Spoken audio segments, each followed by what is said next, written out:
Hello students. तो हम बहुत इंटरेस्टिंग टॉपिक कर रहे हैं बेटा। सर्कुलेशन किया था पहले ब्लड का, उसके बाद हमने समझा कि हार्ट वर्किंग कैसे करता है, ठीक है, कैसे ब्लड ग्रुप होते हैं, RH फैक्टर के बारे में पढ़ा। आज हम पढ़ते हैं बेटा मैकेनिज्म ऑफ हार्ट। पहले ब्लड ऑरिकल में आया, फिर वेंट्रिकल में गया, फिर वेंट्रिकल से आर्टरी और वीन में किस तरह से सप्लाई हुआ, क्यों ऑरिकल में ही आया पहले, वेंट्रिकल में क्यों नहीं गया, ऐसा क्या होता है। देखो बेटा, जो हमारा हार्ट होता है वो उसके अंदर जो कंट्रोल होता है, ठीक है, वो दो तरह से हो सकता है, या तो नर्वस और हार्मोनल सिस्टम करे या वो खुद, ठीक। तो बेटा जो नर्वस द्वारा कंट्रोल होता है, नर्व के द्वारा, न्यूरल कंट्रोल कहते हैं उसे, वो हमारे अंदर नहीं होता, ठीक है। वो देखने को मिलता है हमें एनेलिडा के अंदर, एनेलिडा के अंदर देखने को मिलता है, ठीक है। उनके अंदर न्यूरल गैंग्लिया प्रेजेंट होता है और वही हार्ट को कंट्रोल करता है पूरी तरह से। बट हमारे हार्ट के लिए एक वर्ड है मायोजेनिक हार्ट। कंपटीशन में पूछ लेते हैं कि जो वर्टिब्रेट्स है उसमें किस प्रकार का हार्ट पाया जाता है, ठीक है। तो किस तरह का हार्ट है हमारा, मायोजेनिक। ये मायोजेनिक क्या है बेटा, मायोजेनिक का मतलब है कि जो हमारा हार्ट है वो पूरी तरह से ऑटोनोमस है, ठीक है, पूरी तरह से ऑटोनोमस है। एक्सेलरेट या डी एक्सेलरेट कभी सिचुएशन हो जाती है तो नर्वस सिस्टम भी उसे कंट्रोल करता है। बाकी ये इम्पल्स जनरेशन का काम और हार्ट बीट का काम हार्ट का ही होता है, ठीक है। इसीलिए अगर हार्ट को, वर्टिब्रेट्स के हार्ट को, जैसे फॉर एग्जांपल फ्रॉग की बात करते हैं, अगर बॉडी से निकाल करके रिंगर सॉल्यूशन में रख दिया जाए तो वो थोड़े टाइम बीट कर सकता है। बात आती है हमारी, ठीक, तो ऐसा नहीं होगा क्योंकि ये बहुत सेंसिटिव है। बाहर का टेम्परेचर, ऑक्सीजनेशन, ये उस वजह से ये नहीं बीट कर पाएगा, बॉडी के अंदर ही कर सकता है, ठीक है। तो हार्ट क्या है बेटा हमारा, मायोजेनिक है। पूरी तरह से किसके कंट्रोल में है, कार्डिक मसल की। हार्ट के अंदर कार्डिक मसल्स होती हैं जो इसे बीट करवाती हैं, पंपिंग करवाती हैं। बेटा इसका मैकेनिज्म पढ़ते हैं हम, बहुत आसान है। देखो ये आपको दिखाई दे रहा है, ऐसे नोड है ये क्या है, ऐसे नोड, जिसे कहते हैं साइनो ऑरिक्यूलर नोड। क्या कहते हैं, साइनो ऑरिक्यूलर नोड। दूसरा नाम है इसका पेसमेकर। क्या, पेस मेकर।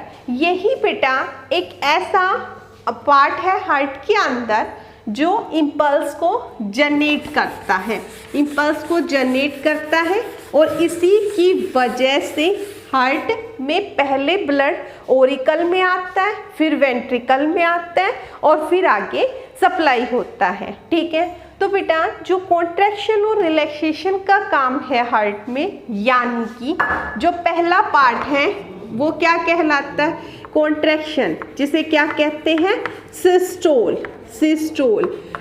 रिलैक्सेशन जिसे क्या कहते हैं, डायस्टोल, ठीक है। सिस्टोल का मतलब है कॉन्ट्रैक्शन, डायस्टोल का मतलब है रिलैक्सेशन, ठीक है।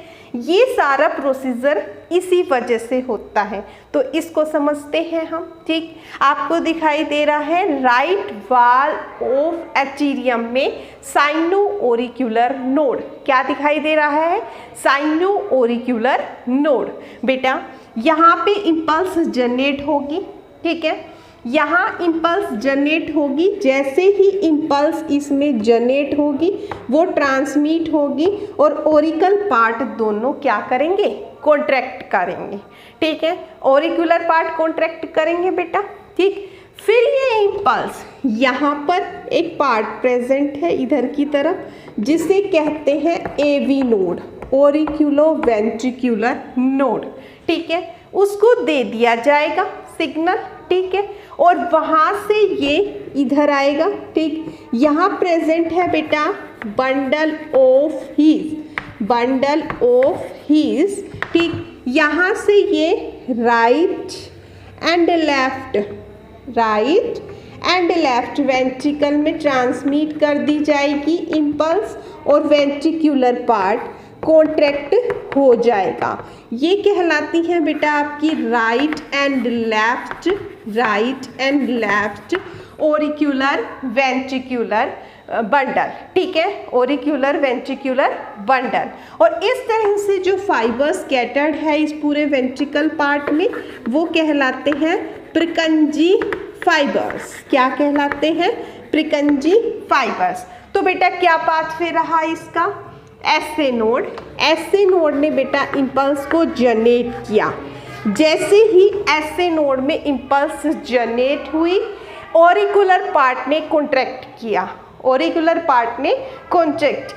अब आपके माइंड में क्वेश्चन अराइज हो रहा है कि साइनो ऑरिकुलर नोड ही क्यों नहीं दे देता इन सबको, एवी नोड की क्या जरूरत थी? दो नोड, ठीक है।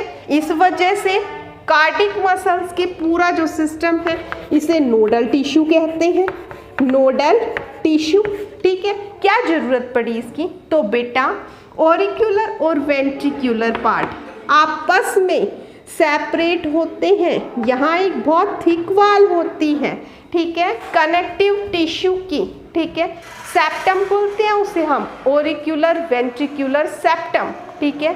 और वो आपस में सेपरेट होते हैं यहाँ पे इस तरह से, क्योंकि यहाँ क्या राइज करता है? एन्युलर